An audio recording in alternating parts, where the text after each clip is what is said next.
the past year, mortgage rates have skyrocketed, reaching levels not seen in years. And at this rate, no pun intended, they're gonna make it to the moon before NASA does. Alright, that's enough with the jokes, because this is a serious topic we're discussing here. Now, just to put into perspective how quickly mortgage rates have risen, in 2021, they were at a low of 2.65%, and in 2022, they were at a high of 7.08%.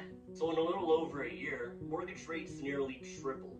Although mortgage rates have been much higher in the past, having reached a peak of 18.63% back in the early 80s, they have never risen as quickly as they recently did. So why did mortgage rates go up?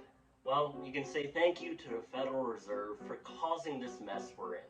Okay, maybe I'm being a bit harsh, because they're just doing their job, which is to bring down inflation.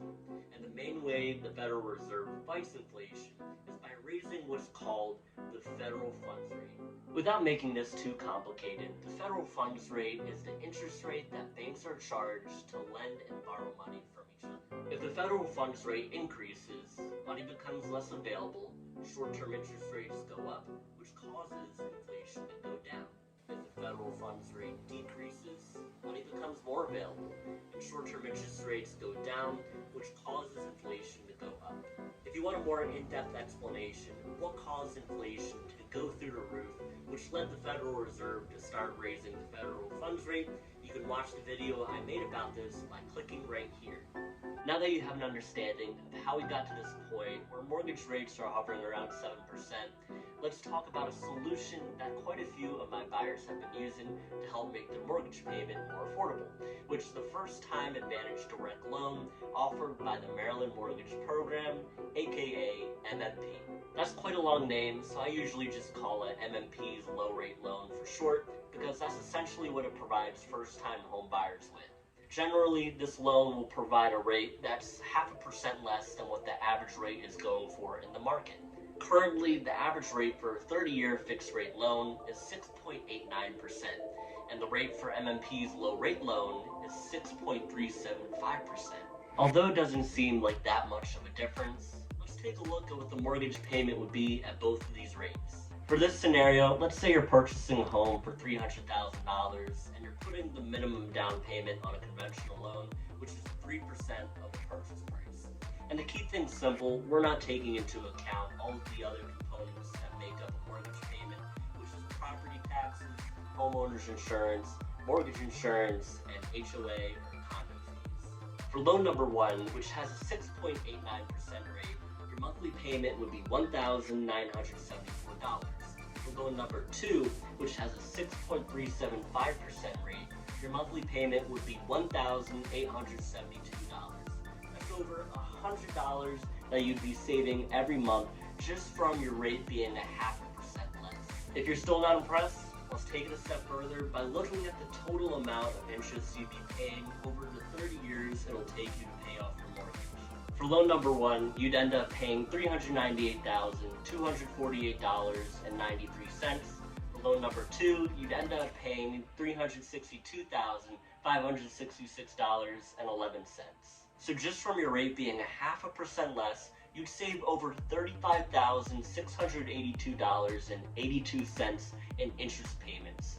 Imagine all the things you could do with that money you're saving, such as saving up to purchase an investment property.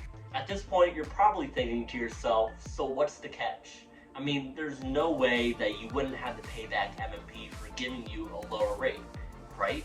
Fortunately, you don't owe MMP anything other than a fee that you pay them at settlement, which is only a couple of $100s. But that's pocket change compared to the tens of thousands of dollars that you'd be saving throughout the life of your mortgage.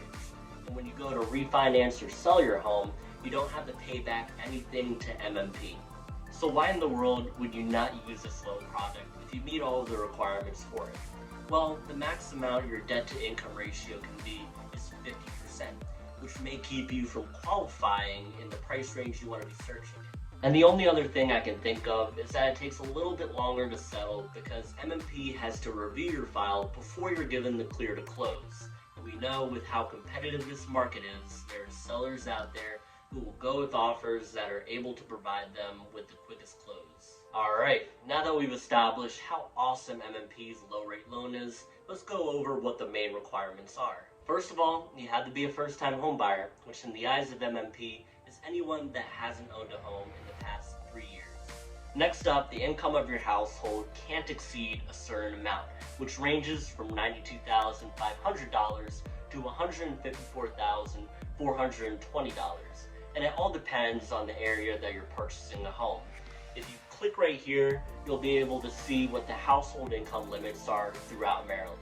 Lastly, your credit score must be at least a 640, and if you want to max out your debt to income ratio to 50%, then your credit score will have to be at least a 680.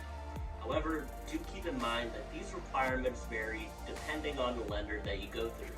There are a few more requirements to be eligible for MMP's low rate loan, but those are just the main ones. For more information on MMP's requirements, you can click right here, but to get a better understanding of all of the loan products that MMP provides, I highly recommend you speak with a lender that's approved with MMP, which I have a few that I can get you in contact with. Listen, even though MMP's low rate loan is currently providing a rate in the low sixes, that still blows when you compare it to where rates were at a few years ago when they were in the twos. And it especially sucks when home prices are still rising.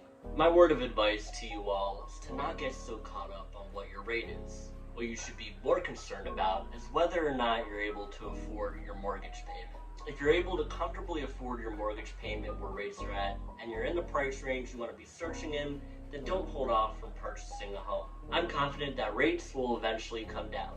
And hey, if they don't come down for a while, at least you know that you're able to afford your mortgage payment and you own an asset that will help you build your wealth over time. So if you've been on the fence about purchasing a home, I'd love to discuss with you whether or not now's the right time for you to begin your home search. And if there's anything you'd like to know about the home buying process, please don't hesitate to reach out to me.